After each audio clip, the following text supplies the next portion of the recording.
Thank you for joining me. The Pokemon Company has just released its official announcement for Gen 10, or the next Pokemon games. We have seen the reveal of Pokemon Winds and Waves. Today I want to share my technical analysis of the reveal trailer.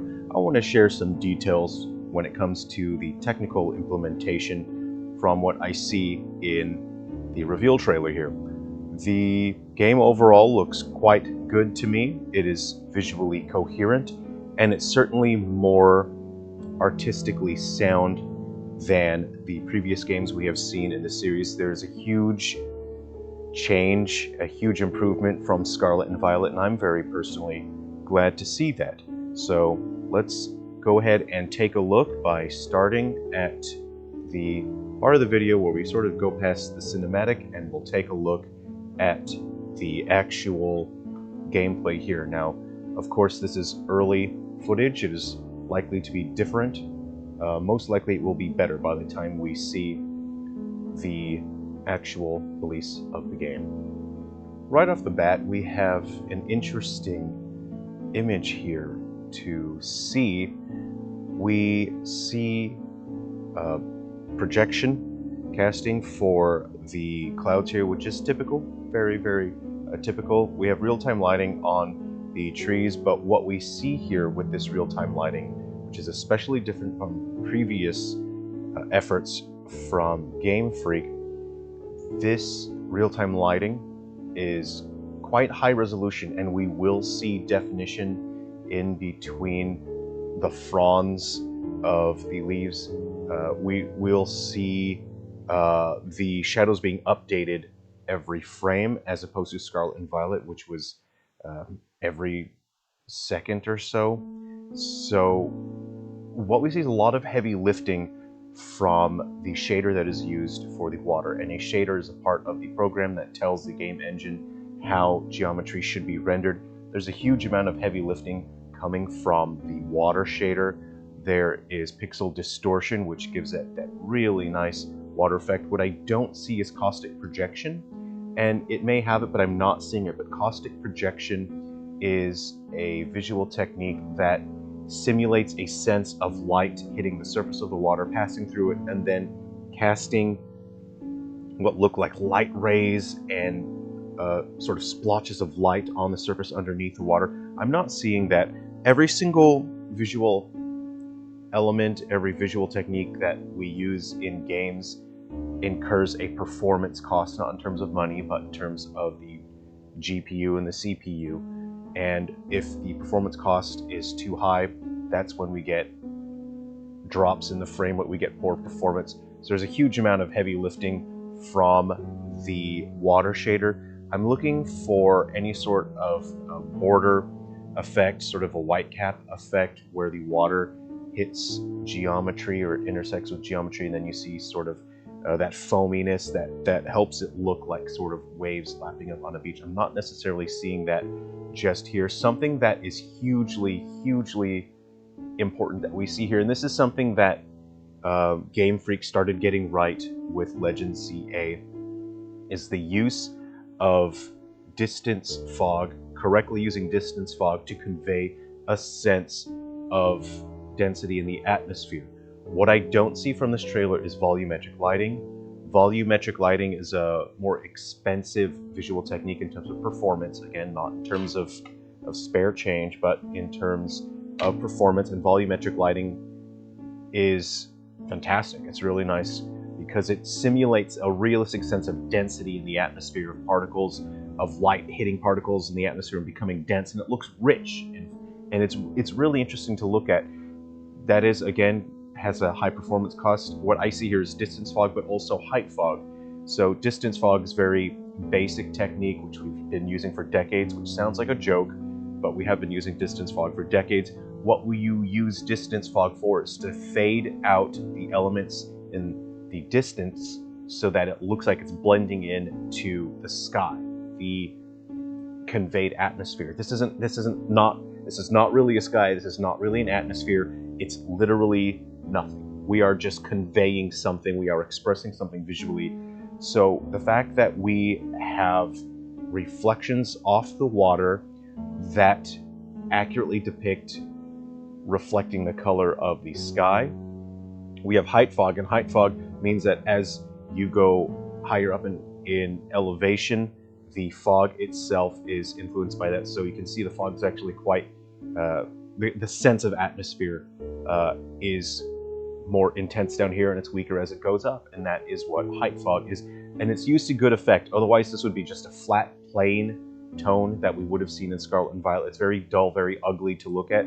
So they're using distance fog and height fog to very good effect. This is the exact opposite of Scarlet and Violet, and I'm very glad to see that. What we do have are volumetric clouds. Have a look at the clouds here that are generated, and these clouds are generated procedurally, and so that means that as the game is running, they're sort of generated, and they can be animated, they can change. So this is not keyframe animation, and it just helps an environment look and feel alive. We again don't see volumetric lighting, because if we did see volumetric lighting, you would see a little bit of darkness being cast here and then light around it. So what we see here is entirely we're faking a sense of volumetric lighting through light shafts. So the sun is designated as a point that casts light shafts. If anything occludes it, if anything gets in the way of that, that's when you start seeing those what look like sunbeams. And I'll point out a few. I do like these little effects of the wind and the grass going through there.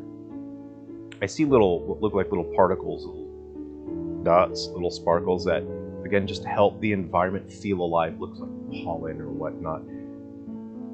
Okay. And what we see here on Tropius, and also a bit on Gloom, and we see it on the leaves, on the fronds here, is subsurface scattering. And subsurface scattering is a visual technique that conveys a sense of light passing through an object. The light bounces around the mass of an object, comes out the other side, and there's diffusion. And that is what we see. We actually see a bit on the banana here, which is interesting. I was not expecting that. On the leaves, we convey a sense of light passing through, so light's coming from the other side of the object passing through, and we see the diffuse light that's coming through that. This is not something that I have seen in Scarlet and Violet when it comes to the Pokemon. We see that here. It's a great visual technique to use to help an environment look and feel modern, but also lived in and organic. Realism itself is not interesting. If people cared about realism, then they wouldn't play video games, they would just go outside, because going outside is the most realistic thing that you will ever do in your whole life. Realism is not interesting. It is what we convey, it is what we say visually. What is interesting about it? What are we saying? How are we saying it? And if something is coherent, we tend to react positively to it. We have a strong sense of atmospheric density because it looks like the developers here have learned from Scarlet and Violet. They understand what does not look good, because if this were in Scarlet and Violet, we would not see this. You see how this is softer here? So this means that they've basically intensified the distance fog, and they are getting these objects, this geometry that's farther in the background, to blend into the sky, which is this pale light color here. And that's what helps this scene feel organic, and it makes it look so much better than Scarlet and Violet. Scarlet and Violet did not, the developers, the artists that decided on the visuals, that did not have an understanding of that. The developers here absolutely do. The conveyance of atmospheric density is significantly more competent and comprehensive here. I'm so glad to see that. We have a little bit of lens flare here, no big deal. Let's go ahead and see how smooth the particle effects are on, yeah, that's quite nice, quite nice. We have a windmill. I think they're trying to show us that the keyframe animation can now be smooth in 60 frames a second. It no longer needs to stutter in order to save on performance. That's quite good. I think what we see here, there are a number of different techniques that we can use to prevent tiling when it comes to environments.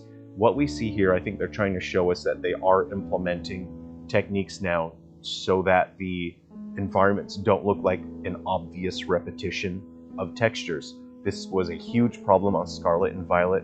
It is still prominent in Legends ZA, but it's a little bit better. Here, I think they're showing us that they're employing techniques to make it so that environments look more organic, so that they don't look like they're just a repetition of low-quality textures, of low-resolution textures.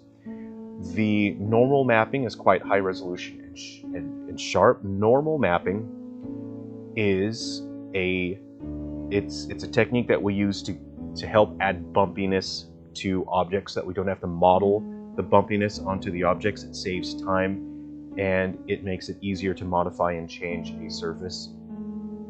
So we see that the normal mapping is quite sharp. I quite like the shader that they're using here. I haven't seen enough yet to make much more judgment calls.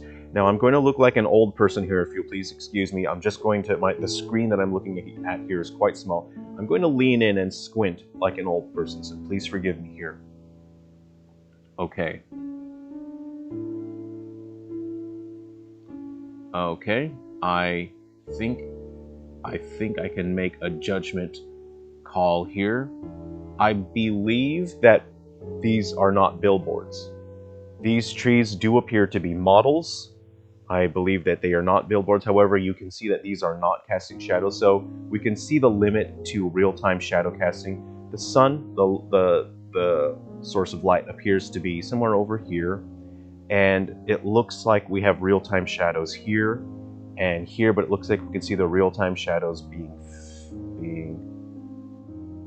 gradient fade, and then we no longer have real-time shadows being cast here. So we can see the limit to how far real-time shadows are being cast, and the reason why we have a limit to the distance for real-time shadows being rendered is because shadows generally are a bit expensive to render, and the more shadows that we have to calculate and render, the more impact there is on the frame rate.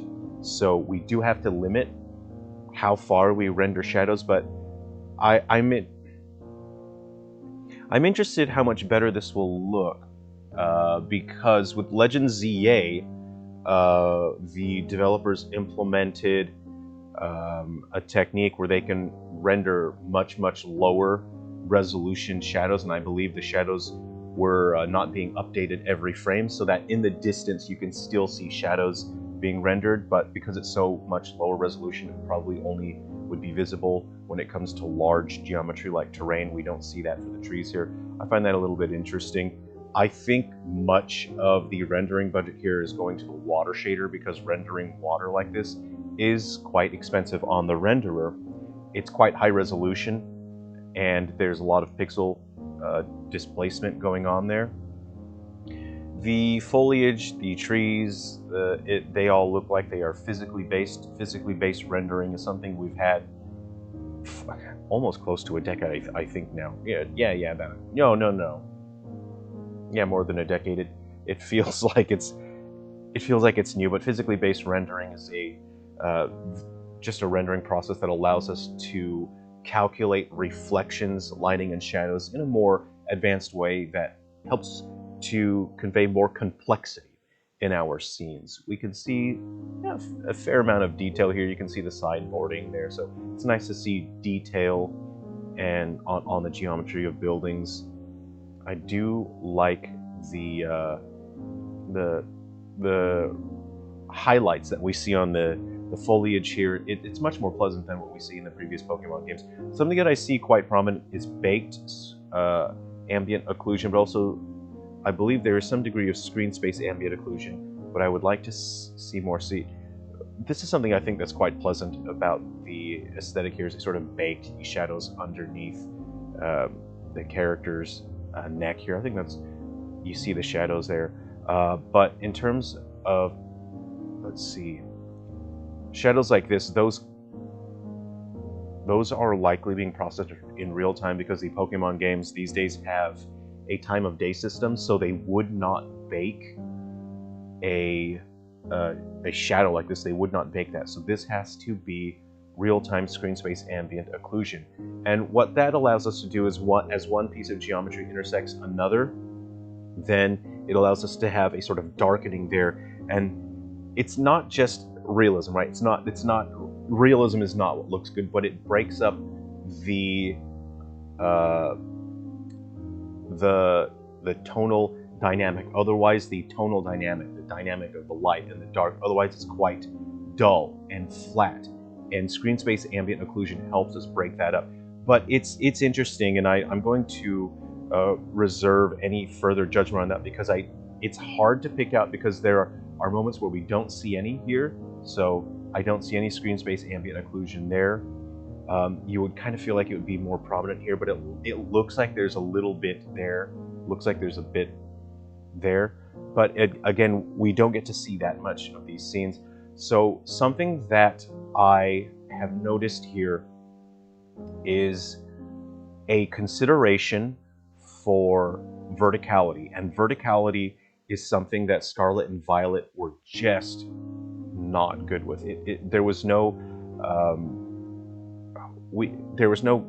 conveyance of competence when it came to the use of verticality to break up a scene, to make a scene look interesting. We see a better comprehension of it in Legends ZA, and I see better use of verticality here. For example, this isn't just some flat plane, there are curves here, and we are using the grass here to apply a visual concept, an artistic concept I refer to as breaking the line. The most boring thing in the world is a straight line. If the horizon is just a straight line, if your terrain is just a straight line, very boring to look at. You can see that you can break the line by having curvature in the terrain. You can break the line with difference in tonality, with your foliage, your textures on your rock wall. You can break the line as you have little patches of grass. And what I see here is a better display of comprehension of that concept. And it's so heartening to see this, because this looks so much better than Scarlet and Violet. Again, it looks like they've put an effort. Thanks to the Switch 2, we have much more RAM for textures. Textures take up space in memory. They have to be loaded in real time. And on the original Switch, there was a real limit to the textures that we can use, the amount of textures and the resolution. You can see that there's a much greater unique detail. So they're making use of that RAM that's available. We have high resolution shadows being cast on these normal maps. On these leaves are quite high resolution, nice looking reflections from physically based rendering. Now the Pokemon, I find themselves are quite interesting. We see screen space ambient occlusion real time on this Tangela here. Within the vines we see a darkening underneath that. Now if you were to bake that, you certainly may bake that, but you can see it's more intense here under direct light. It's softer here in the shadows. To me that looks like it's real time, but they certainly may bake that into the Pokemon as well. They certainly may. Certainly, you can see some shadows, right here underneath the body where the shoes. I guess Tangela wears shoes. Sure, Tangela wears shoes. Now, what I like about the Pokemon is with Legends ZA, they went cartoony and they reduced the visual complexity when it comes to the calculation of reflections and shadows. And in Winds and Waves, we see that the Pokemon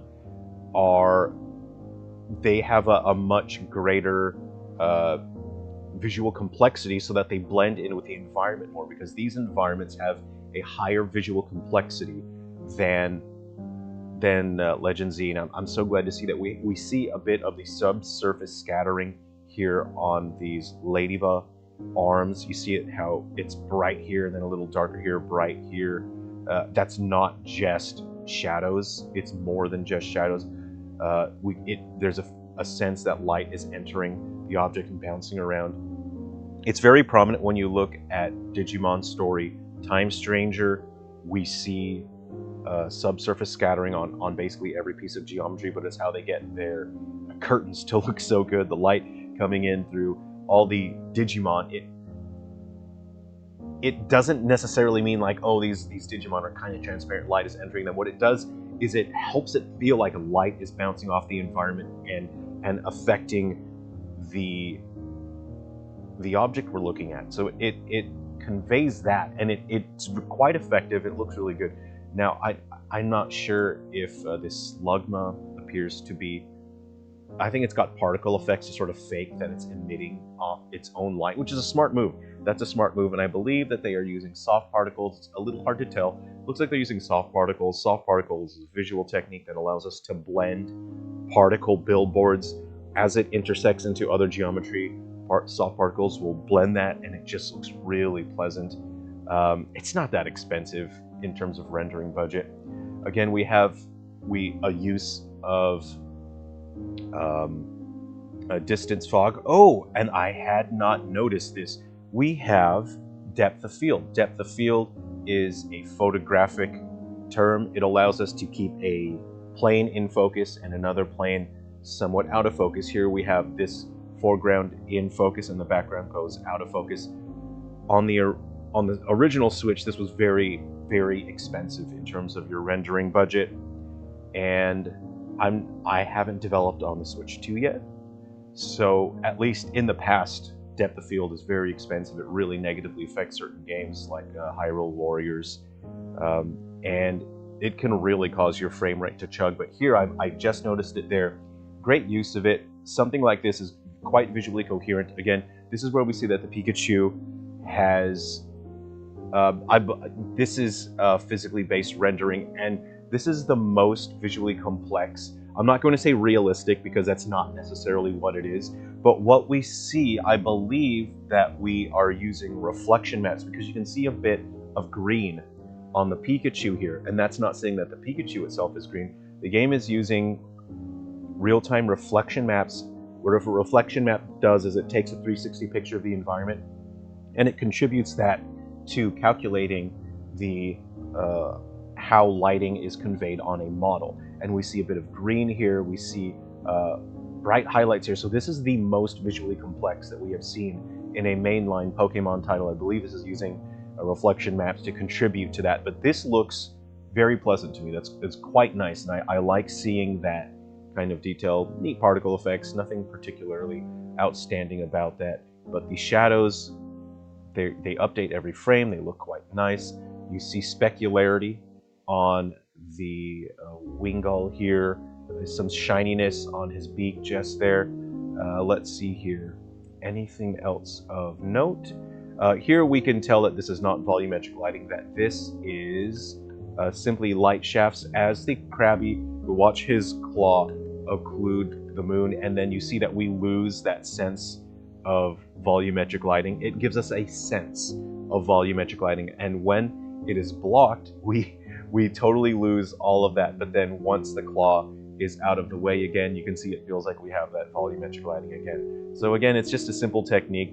Light shafts, they are very, very cheap to render. So we can see some shimmering, and that shimmering occurs because the resolution at which the light shafts are being calculated is low, and if that rendering resolution for that screen space effect is low, you see that shimmering. Now, I suspect that the developers will increase the resolution on that just so that we don't have that weird shimmering effect.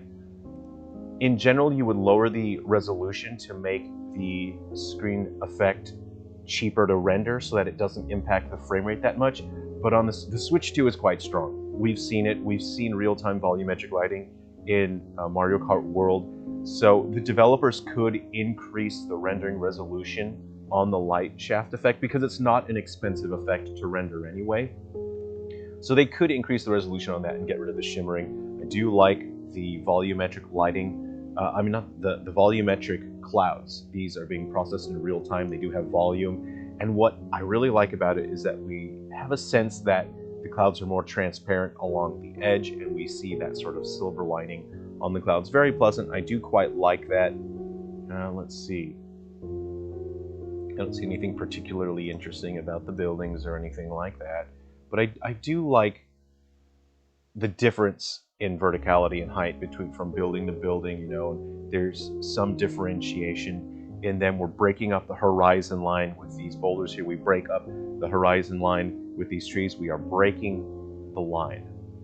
I see what appears to be some degree of chromatic aberration along the edges. I could be wrong. I would like to view this on a larger screen. But here we see evidence of subsurface scattering again on this Corsola. You see this brightness here, this lightness. This is not something that we would have seen prominently. Well, this is not something we would have seen at all in other Pokemon titles. You see along the edges here, it looks more, it looks brighter along the edges. This is not a result of shadows. This is subsurface scattering. You can see it just makes it feel like this has some degree of transparency to it. It's the same thing as when you hold up a very bright flashlight to your hand and you can sort of see your hand illuminate, and that is the same visual concept that we see here, as a bright light passing through the object and that there is some transparency to it. I think it looks fantastic. It's well implemented. I'm personally a little bit jelly. I'm personally a little bit jelly. I think it looks fantastic. I would like access to subsurface scattering that looks this pleasant. I think this is quite nice to look at. Let's see, what building is this? Okay, we see a Slowking there. We can see, yep, we can just see the moonlight reflecting on the foliage here. High resolution on the fronds, high resolution shadows. We see nice variety in terms of the foliage. What I have not noticed, and I'm sure it's scripted this way, I have not noticed the foliage using a screen door effect to become transparent. I have not noticed that. If this were Scarlet and Violet, you would sort of see a screen door effect as the grass turns transparent, getting closer and closer to the environment. I'm not noticing that here. I'm not sure what the end product will be. Very windy. You can see that the grass is super windy here. That looks a little bit inorganic. That doesn't look organic in terms of the wind blowing, and I'm sure they'll improve it over time. But as you increase the intensity of wind when it's being applied to foliage, things tend to get a little crazy, and we have to put in effort to find what looks good, what doesn't look good, and to balance that out in terms of whoever's building you're seeing. I do like these clouds. These procedurally generated volumetric clouds are quite nice. I'm glad to see that, because otherwise you can tell it's just a flat billboard, which is what we've had for all the previous Pokemon titles. You can see the high resolution shadows here. You can see the difference in the fronds, in the little blades. Let's see, we are using a gradient height map, a gradient map to transition from one material to the other on the terrain. I would like to see them use height maps instead, which allow you to have a sharper difference between the textures, and it allows you to build scenes that just look more interesting, as opposed to this very cheap, smooth gradient on the splat map. Okay, here we get our starters, and I do like what we see here.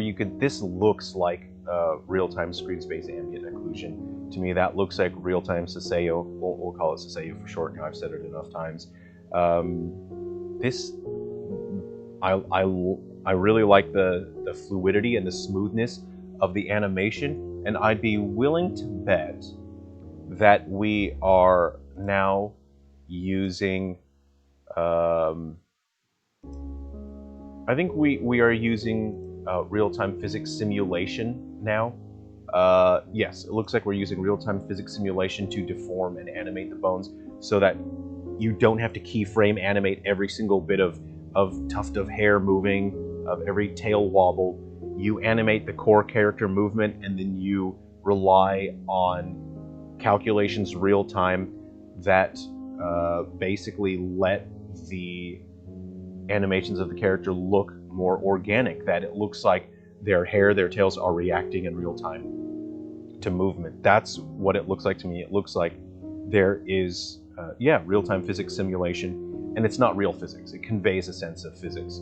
So that's what I see. That's the technique that I'm using for my next game. I'm launching my next game March 15th, but then after that is I'm doing Goo Buddies, and that one uses physics simulation to every monster's a goo, you know, and you got to get them to look wobbly and fun. I'll be starting with Bonbon.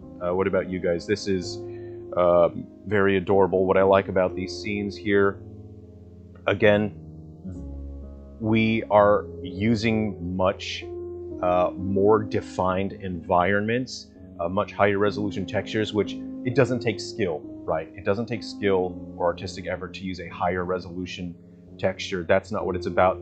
The artists here are using their available textures better. They're using more unique pieces of geometry. They're using more unique textures, and they're breaking up the usage of textures so that they can build scenes that look more organic as opposed to looking primitive and fake from what we saw in Scarlet and Violet. So I'm very glad to see it. It's a better usage of graphical assets. It's a better understanding of visual communication, and they've built scenes that look organic. I think they've done an excellent job in regards to that compared to Scarlet and Violet. I'm really glad to see that. Decent looking waterfalls. You can see a bit of detail in the fur textures here. This is just a piece of geometry. This is not real volumetric lighting, but there's something interesting here that I really like. You see, as we fade farther back into the cave, instead of just turning red, it's actually a bit blue. This to me tells me that the artists here that are working on this, the artistic director, has a significantly stronger understanding of the usage of color palettes, of dynamic of color, of tonality, because someone that's not that competent would have just made that, you know, red as it fades farther back, but it makes it look quite dull. By using a blue hue on that, it creates an interesting dynamic, and it breaks up the tonality of the scene. And having that be just slightly blue, it helps the scene feel dynamic and interesting to look at. So I think they've done an excellent job considering that. It's such a small detail. Yes, it looks like we're using much better techniques for anisotropic filtering. This is quite a detailed texture, and say for example, when you look at Scarlet and Violet, there wasn't really a usage of anisotropic filtering that well, so as the texture is at an oblique angle, we tend to see pixelation, and we use mipmaps. Mipmaps means that when the object is farther from the camera, we use a lower resolution texture, and you can see a harsh line in that. I have not noticed that, which means that they are using anisotropic filtering, which is, we've had that for decades, but for some reason, a lot of games haven't been using it, which is very confusing to me. This scene again looks nice, you know, as we fade, they convey a sense of atmospheric density as we fade into the distance. So instead of the scene feeling dull and flat, it feels vibrant, dynamic, and punchy. I'm so glad to see that this is what the game looks like, and I think that is all we have. I'm not seeing white cap borders where the water intersects geometry. Again, this is still in development, but we do see sort of white caps on the waves here. I believe that what we see underwater, so this is I've shared my thoughts basically on everything I have to say. This does not look like gameplay to me. This looks pre-rendered. The other stuff kind of look like more believably gameplay, but something about this just feels very pre-rendered. I do have a look at the Foliage here. You can really see that subsurface scattering as the light enters the object and bounces around on the inside. I would just like to see it a little bit more prominently, though. You know, so this feels super pre-rendered. Something about this, it doesn't look like it's a gameplay scene. They actually have not shown us much of the underwater. So I believe at this stage, the underwater stuff is still deeply under development, and it's probably not ready to show, which is why we don't see that much of the underwater. We see this subsurface scattering on the seaweed there, and oh, it's nice. You see that highlight along the edge of the coral. just helps it feel more organic, you know. But we do have some light shafts coming in from the surface here. But see, that's not coming from the primary light source. And that, to me, that's kind of a giveaway that something about this is really, really pre-rendered. I could be wrong. Anyway, that is my analysis for Pokemon Winds and Pokemon Waves. There's a global simultaneous release in 2027. Thank you very much for spending some time with me and for watching my analysis of Pokemon Winds and Waves. Are you looking forward to this game? Does this look good to you, or are you disappointed by what you have seen? I quite like it. What starter are you gonna get? I'm going for this fun little Bonbon guy. What a cutie. I do like the water starters. I don't think there's a point, because we are in a region that has so much water that I think every other Pokemon is going to be a water type, so why pick a water starter unless he's, you know, there's a really good secondary type. Anyway, I think this looks great. Thanks for watching. Take care of yourselves. Be well.